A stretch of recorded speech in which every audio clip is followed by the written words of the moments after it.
Ash, you played a pretty tough opponent today. How did it feel out there? Yeah, Q was very good, very solid, and I felt like she was able to put the ball with great depth and in difficult positions for me, and I still was able to create opportunities, and just very frustrating that on the big points today, Q played a lot better, and I probably had, 9 or 10 break points and wasn't able to even get one of them, which is really frustrating. How do you reflect on your Grand Slam season? I know you've still got doubles here, but how do you reflect, obviously, magical year for you? Oh, it's been incredible. It's a tough day at the office today, but it's been a year where we've hit our goals. Obviously, I would have loved to have kept going here in singles, but we've got an opportunity to do that in doubles, and knowing what it was like last year to be able to lift the trophy in doubles was really cool, and to be able to have another opportunity to do that now, still being able to play in doubles is a bonus, and we've had a great season in Grand Slams for singles. We've made a second week every single one, which has been really special, and now, we'll sit back and reflect and look forward to a big couple of weeks or couple of months to finish off the year. Hi, Ash. Sorry about your match. You actually had 9 break points, not 10. But when I was, watching, the thing that I was seeing is for you not to be as aggressive as you could have been on some of them. Meanwhile, coming to the net, which worked out a lot more. I know the backhand wasn't feeling as well, the slice especially. Is there something that you can pinpoint that was really, to you, the factor that wasn't there today? Yeah, I think I probably missed, maybe on the slice in particular, half a dozen in a standard rally ball where I either just float along or just clip the tape, and that's frustrating when things like that. It's not missing by massive margins. There were times where I pressed and I did miss by big margins, but Q also forced me to do that with her depth and her depth control a lot of the time. But yeah, frustrating that on some of the break points I wasn't able to get balls that I wanted. I mean, the first one I had in the first set, I had a forehand, pushed it wide for an off forehand by a couple of feet, and I win that game, or I hold a couple of those 40-15 games where I should have held my own serve. I get out of those and it could be a different story, but now's not really a time for what ifs. It is what it is, and we just keep chipping away for the next one. Is it hard after one of those, where you've got this to back up again in doubles? Do you have to reset, No, that's fine. Look, it's frustrating now, but again, give me an hour and I'll be right. And it's an opportunity. It's a new day tomorrow. Just because we've had a tough hour and a half on the court, it doesn't reflect on the year that I've had or the couple of weeks that I've had here in New York. So it's still going. We've still got an opportunity to try and do well with Fika tomorrow. What are your thoughts, if you had a chance to see it, of the post-match last night with Naomi and Coco? I didn't really see it. I didn't have the telly on, so I don't really. Sorry.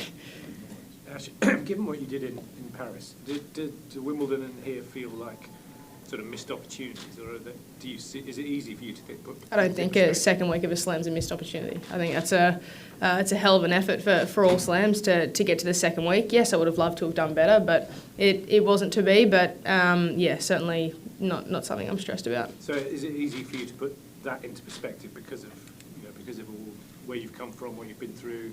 I think it's easy to put into perspective because of the person that I am and the team that I have around me. It doesn't matter whether I win a tennis match or not, or I've won a Grand Slam or I haven't. It's not really something that keeps me up at night. I know that I did everything possible to try and prepare as well as I could today and play as well as I could, but in the big moments it wasn't there.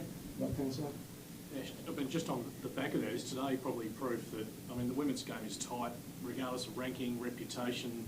You get to a fourth round, you play a pretty decent opponent who's hungry to try and get to where you've been and got to. So it's just no easy passage, is there? No, there's not. There's no easy round, full stop. Doesn't matter whether it's a first round, a fourth round or a final. I think Q's had an incredible couple of weeks. I know she did well in the Bronx a couple of weeks ago and has certainly been riding high. And she's got the ability to play some really good tennis. I've played her in some extremely tough matches in the past. Both of those matches I've come off the court, and knowing that it was really good quality. So I knew that I would have to bring that today. But in the bigger moments today, she was better. You played Q last time, I think it was in Zhuhai in the final when she was coming into for keys who couldn't play. But the difference between then and now for her game, do you see a lot of improvement, something different that she did that really bothered you more today? Oh, I think that match in Zhuhai was different circumstances. It was a different court, different conditions. It's hard to kind of take too much from that match and compare it to this one because they're completely different. They're also, however many months apart as well. And yeah, she's having improvements in her game, but so have I. So I think, I can look back and analyse this match down from the first point to the last one, but I knew how it felt out there, and I think there's things that I'll keep chipping away and trying to improve, but it doesn't change a hell of a lot from when I've won or lost a match, how we kind of review it and look back. For a lot of fans, it's kind of a mystery how doubles teams get together. I was wondering if you could tell me how it worked with you and Vika. Did one of you approach the other out of the blue, or was it just kind of a casual conversation? It was actually here last year. We had a practice session before the tournament had started, and she just asked if I was keen for any doubles throughout 2019, and obviously playing with Coco last year, had every intention to play with Coco in Australia and begin that again. But after her injury, it was a bit of a last minute thing where I just text Vika and said, look, mate, I don't have a partner. Would you be keen to play in Australia?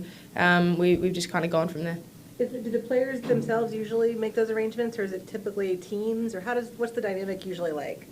I mean, I've always asked people personally. I'd prefer to go to the player than to the coach or the team, but obviously it's also a discussion with Ty as my coach to have a chat and who do we think would mix well, who do we think we would gel well with, and also be able to have that mix of having fun on the court, but also trying to win as much as we can. Your opponent today could well face Serena Williams next. What are your thoughts on what she would have to do to be successful in that match?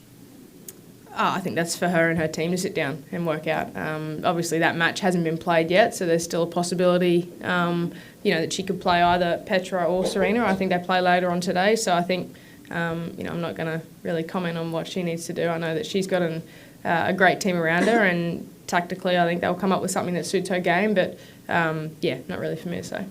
You guys good? You good?